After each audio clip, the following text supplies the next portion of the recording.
Hi there, I'm Dr. Noerby. I'm going to talk to you today about leadership context, what it is, why it's important, and how we get our hands around it as leaders or leadership developers. Now, leadership context is about understanding the factors that has an influence on leadership effectiveness or on organizational performance. Leadership effectiveness is not the same in different contexts. So what comprises effective leadership practices, behaviors, interventions in a stable office environment differs from what comprises effective leadership in an external environment with a lot of risks and a high dynamism where things are changing all the times. Of course, there are things that are the same, but being effective in context is about recognizing which factors exercise an influence on how I should lead and how my organization can actually perform. So that means that leadership context is the sum of all factors that can exercise an influence on leadership or on organizational performance.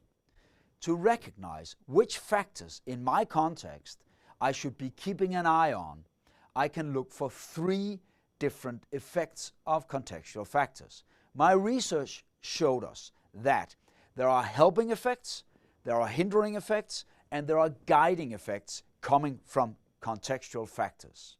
Now, let's start with the helping effects. So, if you're in an environment where there's a strong collaboration culture, where there's high trust and high team cohesion, that will help the team pull through challenging times. So that aids performance, it helps leadership. Another example is an environment where you've got a strong discipline culture supported by highly formalized processes that ensures that you've got a low variation which results in higher quality. So in that manner, the context helps us maintain the high quality standards.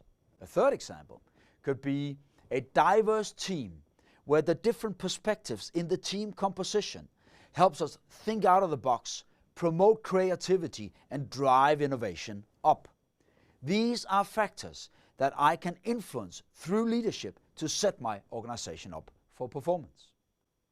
Turning to the other side of the effects that I could be looking for are the hindering effects.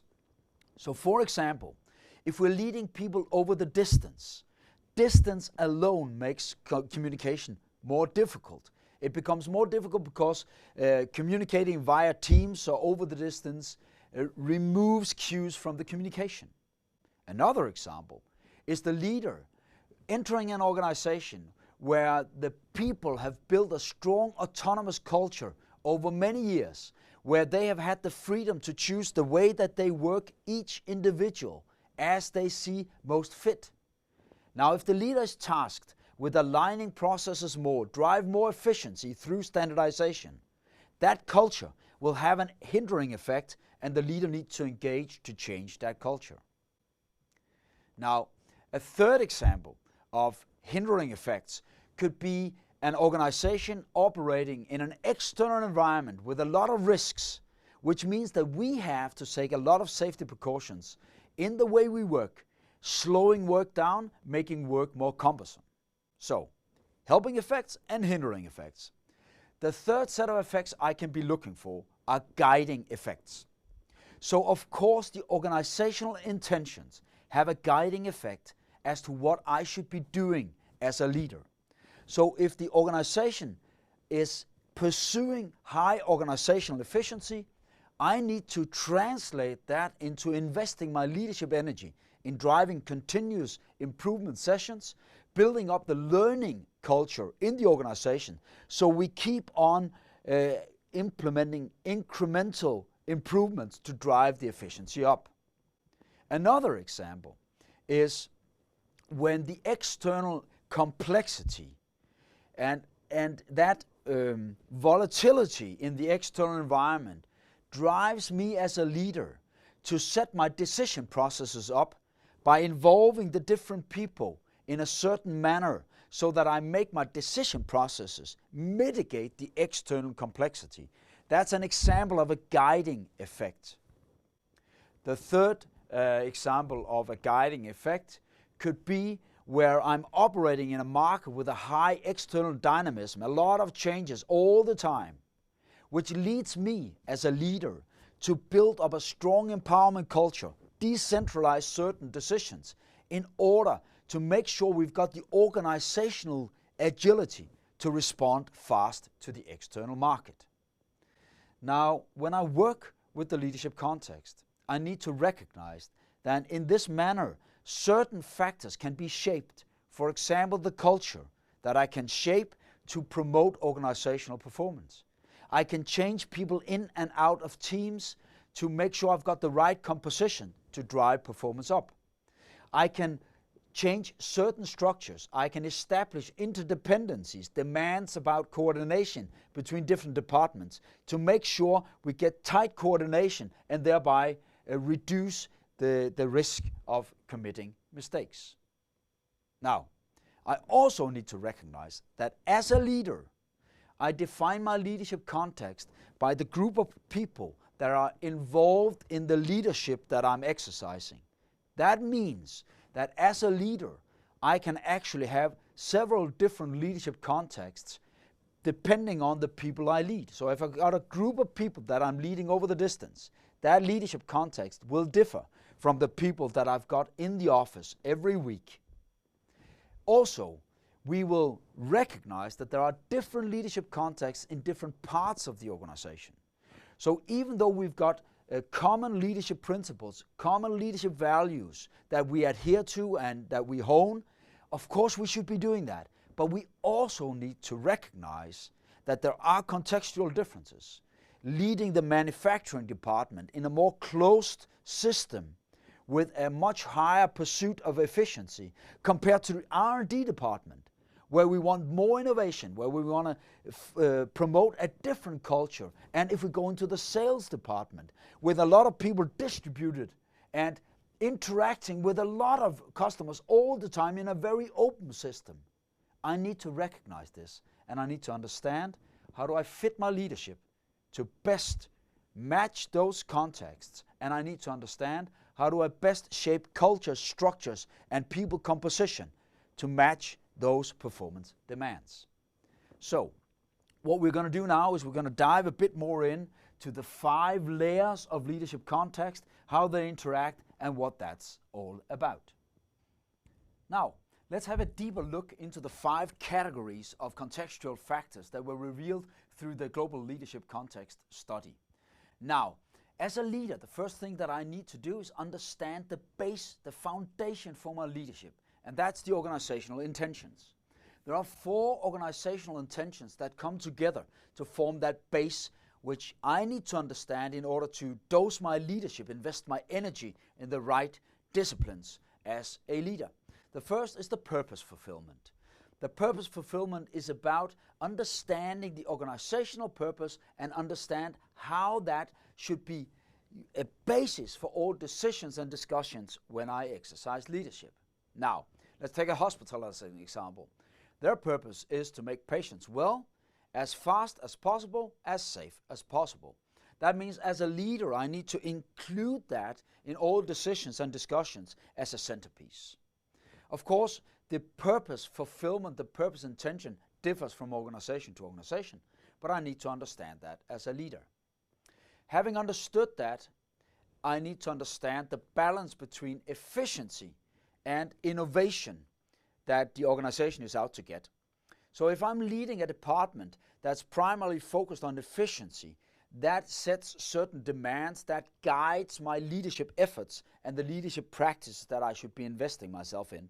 The same goes if I'm leading a part of the organization where the primary intention is to innovate, to find new ways, to experiment, to create new bases for new business.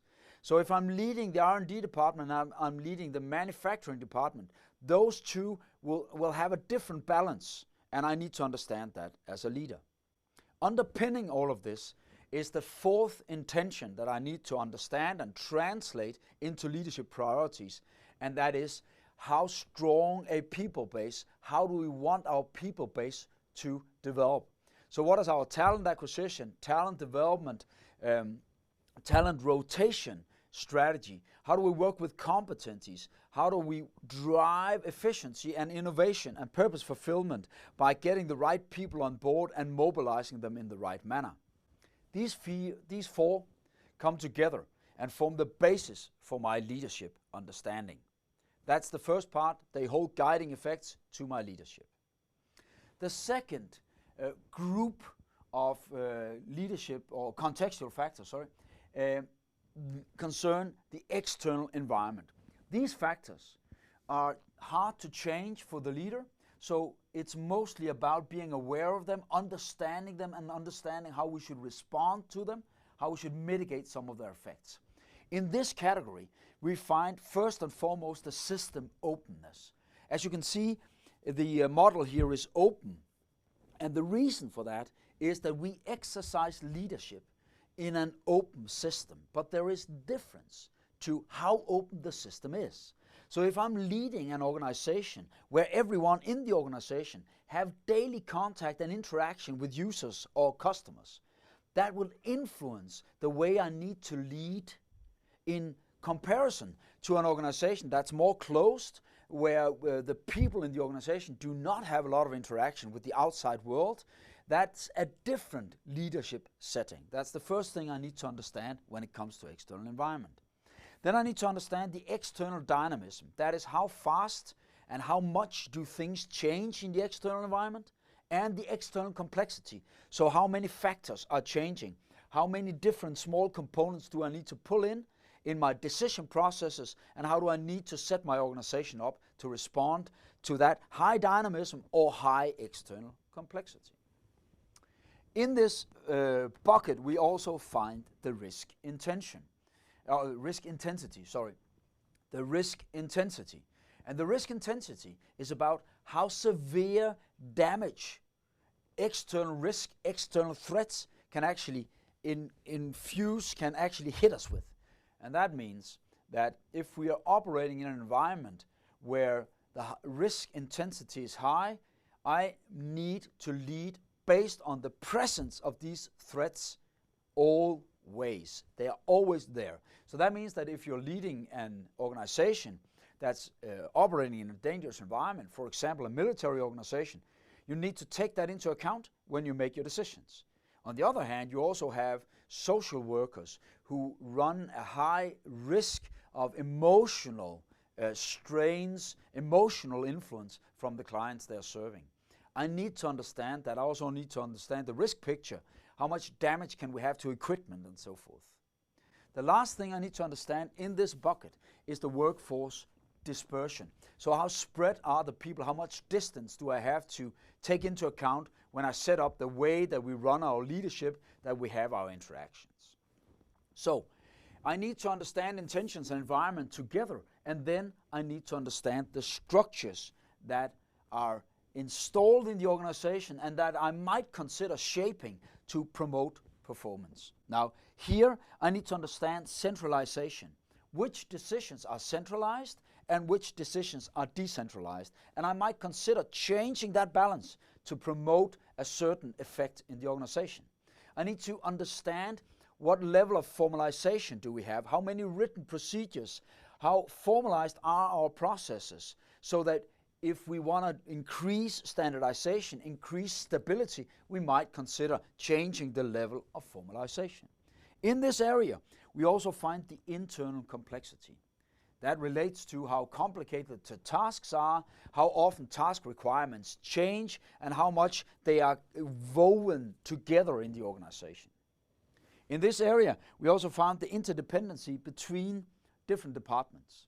And interdependency can come out of operational dependencies, but it can also come out of me as a leader wanting to increase the interdependency between two departments to release synergy or have closer coordination. So interdependency in the organization is something I can influence. Then I need to understand that in the structures field, influencing the other areas is also the resource constraints I operate under. So how much can I actually reallocate resources, move them around to promote performance? How many resources are already absorbed dedicated, I can't free them up, and how much of the resources are actually unabsorbed slack that I can reprioritize and use that to promote performance. And the last part of the structural field that I need to understand as a leader is what is actually my hierarchical placement, because there are different demands to whether I'm leading an organization or a business at the strategic level, whether I'm leading other leaders in the middle of the organization, or whether I'm a frontline leader leading individual contributors. So having understood this part of the context, these factors, what I need to turn to now is the human side of the organization. And the human side of the organization, of course, comprise the people I have in my organization and the cultures, the way we do things around here. On the people side, I need to understand what is the personality dispositions. So what are the anchor points? What is strongest in this department or this part of the organization? So if I'm leading a department with a lot of very systematic, control-oriented, diligent people, they will have different leadership expectations to me for them to thrive and be engaged than if I'm leading an organization filled with extroverted, optimistic, outgoing people.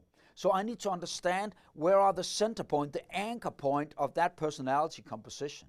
And I need to understand the diversity, because I need to span very different anchor points or personality compositions that set other demands to me as a leader. I need to understand the value orientations in my organization, especially if I'm leading different nationalities. So we've got an authority orientation, so our beliefs around how much should the leader decide and how much should we actually decide ourselves. That will kick in if I want to talk about empowerment or organizational agility. There is an orientation related to unity. That means, do we believe that the group should be responsible, or do we believe that individuals should be responsible? In the same manner, there are differences to how we perceive time. And if we need to run a very methodical, very systematic operation, and we've got people that's got a time orientation like we're taking it more as it comes and we're not that diligent in keeping deadlines and so forth, I need to address that and consider that in my people composition. Now, of course, there is one more dimension to the value orientation. That's how we relate to rules. In some organizations, people relate a lot to rules. Rules are really there to be adhered to and to be followed. In other organizations, we are more pragmatic. I need to understand that, because together with personality, so the anchor points in personality composition, these value orientations come together and form a set of expectations to me as a leader. And I need to meet those expectations to a certain level to open up the trust arena, to open up the communication frequencies with my people. The last part of understanding the people base is understanding the expertise composition. So there is a difference to between leading operational, skilled manual workers and highly knowledgeable, skilled workers who are actually doing things that I don't fully understand as a leader, where I need to be much more consultative in my leadership style. Now, all of this points to the cultures, and it says cultures in plural. And that's because my research showed that when we look at an organizational culture, it is composed, put together, of different subcultures that all relate to a certain part of how the organization functions. So as a leader, when I want to shape the leadership context for optimal performance, I need to be looking for which parts of the culture do I want to address and engage in shaping through leadership. And there are 4 groups of cultures that I can pay attention to and find out which 1 or 2 or 3 of these are the most important for me to promote performance. They relate to the intentions. So we've got 3 subcultures that support our purpose fulfillment, running for purpose, driving for purpose. The first is the purpose culture. So how strongly embedded are the understanding of our organizational purpose? Do you hear people in the organization always talking about purpose, always basing their decisions on purpose? Related to the purpose culture is the fairness culture and the ethical cultures. They're kind of supporting the purpose culture, and that means that when I look at that, the fairness culture is about how fair people perceive that they are actually treated in the organization, because a strong purpose or fairness culture, strong fairness culture supports people leaning into fulfilling the purpose, supports that they find that they are belonging to the organization, that they can kind of find meaning out of purpose because they are treated fair in the organization. The ethical culture supports the same. It supports our way of behaving in an ethical manner towards our customers, clients, towards the environment, towards each other. Now, the second group of cultures that I can be considering is this promoting performance. It is something that I should be working with, relates to the efficiency intention. So when we look at the efficiency related cultures, we've got a focus and ambition culture. The focus and ambition culture is about how strong it is in the organization that we talk about targets, that we have targets, and that we discuss which efforts drive those targets forward. It's the goal-path connection. How strong is that link? Do people ask for that? Do they discuss what they should be doing based on the targets that we've set? And in support of that, we've got the discipline culture, which is very much about how good and how diligent we are at being compliant to the decided standards and processes and keeping each other accountable. And then we've got in this area also the safety culture, which is very relevant for some organization because it protects us from risks, it protects us from destroying performance. Now, the safety culture is about whether I reach out and say to my colleague, you're not working safely right now, whether we help each other, whether it's a commitment-based safety culture where we actually take care of each other. The third group of cultures when it comes to the leadership context relates to the innovation intention. And here we've got three subcultures. We've got a continuous learning culture. So how embedded is it in people to come up with small suggestions, small incremental improvements, always trying to nudge, giving each other feedback about how we can do it even better? How much do we do that? How much of an organizational habit is that? The second part is the innovation culture. The innovation culture is our willingness and our habits and how much we do actually challenge existing assumptions, find new ways, experiment, fail, and learn from the fails in order to pave new ways and find new ways. How strong is that culture? And the third culture is the change culture. That determines how positively we respond to change, how constructively we go into change when it comes from outside, and how willing we are to actually renegotiate the way we do things. The last of the culture groups over here relates to the people base, and that's kind of a base rate of influencing all the other cultures. We got three cultures in that part. The first and the strongest and the most important is the collaboration culture.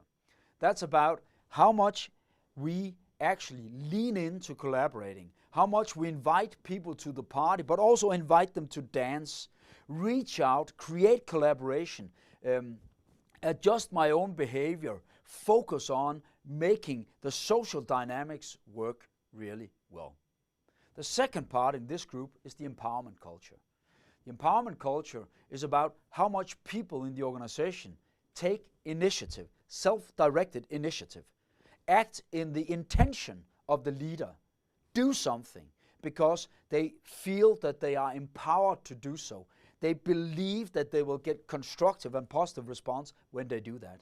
So the empowerment culture is about how much initiative is actually built in to the beliefs and the habits of the organization. The last culture in this bucket of cultures is the voice culture. And that concerns how how strong a tendency we have to speak up, to come up with suggestions, to point out risks, to help qualify decisions, to play back to the leader, and to enter into discussions for us to perform better. These 12 cultures each support parts of the performance in an organization. And as we will see in a second, what I need to do is that I need to understand how the full leadership context should play together with the cultures in order for me to understand which of the cultures should I be working on strengthening as a leader. Looking at the different composition and understanding how we shape the things that can be shaped and how we mitigate the effects of the things we cannot shape or we cannot change, that's the task of the effective contextual leader. So what I need to do is that I need to start with intentions and see how do intentions actually relate to the environment. So we've got an innovation intention, a high external risk, how does that connect? We need to understand the intentions and find out if that aligns well with the way we've set up the structures. Else, we need to consider how we can change the structures.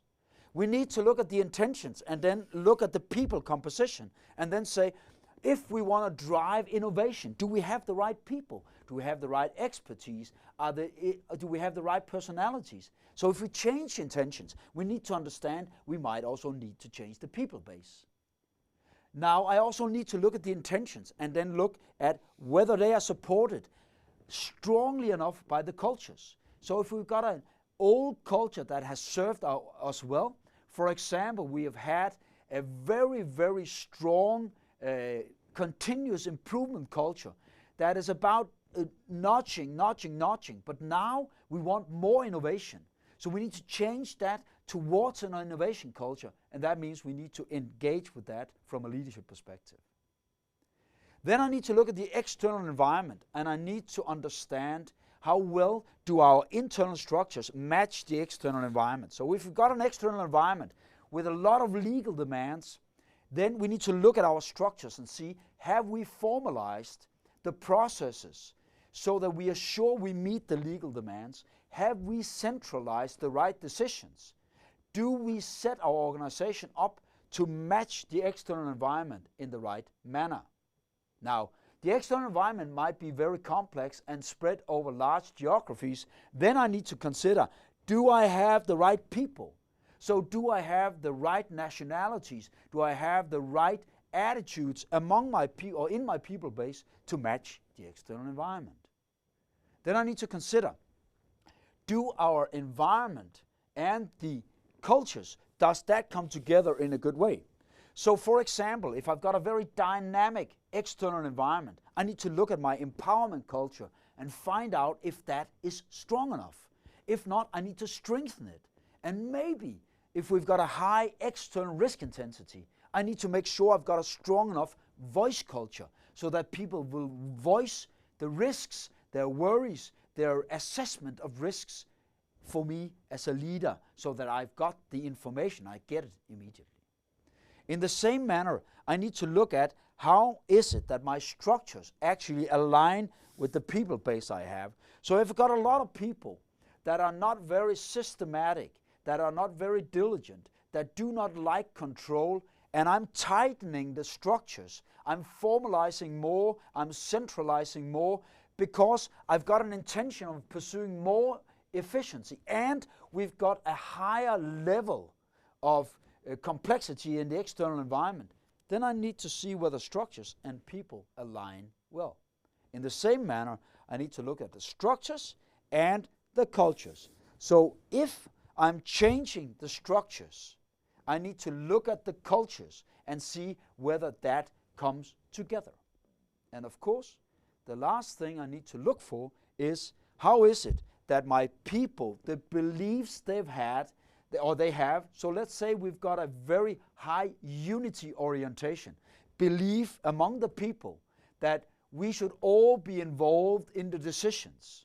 That will strongly support a collaboration culture. So that means that if I look at the people and the cultures coming together, then what I have here is an opportunity to consider people composition and the cultures that will promote the intentions and that will align well to the structures. The interesting thing here is that this forms a performance arena. And that means that in here, we've got a performance arena. That performance arena is exactly what I want to influence through leadership. So consider leadership context a force field that's in a balance. So I can't re-engineer everything. But if I want to get more optimal performance,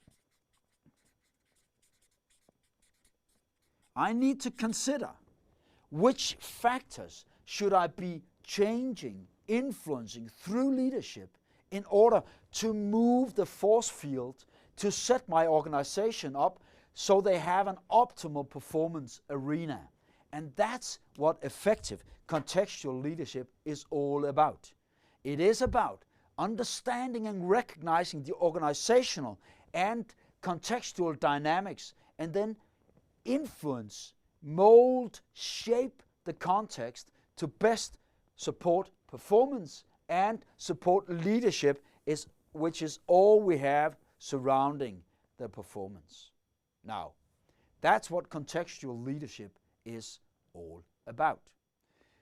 Now, this is important for us as leaders to match the context and choose the practices that are most effective given our context. It is important for us to understand how we can shape leadership context to promote performance. It is important for us as leadership developers to understand which practices, which tools and approaches we should recommend different organizations to use so that we fit their context best possible. It is important for us when we design training so that we are sure we anchor it in the current context and we make sure that it can convert into action given the context. It is important when we go into change, when we go through mergers and acquisitions, in order for us to understand what's the desired future context and how does that compare to where we're coming from. It is important when we recruit, especially across contexts, across industries, in order for us to accelerate how fast new leaders are onboarded and get up to speed in the organization by understanding the context. It is imperative when we develop talents because we want to expose them to different contexts and help them learn what does this mean to me to set them up for future success. Now, any leader should invest him or herself in understanding the leadership context you're part of. You should involve your people in interpreting what does that mean and involve them in shaping the context so you set it up for optimal performance. I hope you've enjoyed this introduction to leadership context. To get more insights, head over to my website, drnorby.com. And my mission is to increase organizational performance by widening and deepening the understanding of leadership context and how that relates to effective leadership practices. If you've got insights, ideas, or suggestions to promote that agenda, please do not hesitate to get in touch. Thanks. See you soon.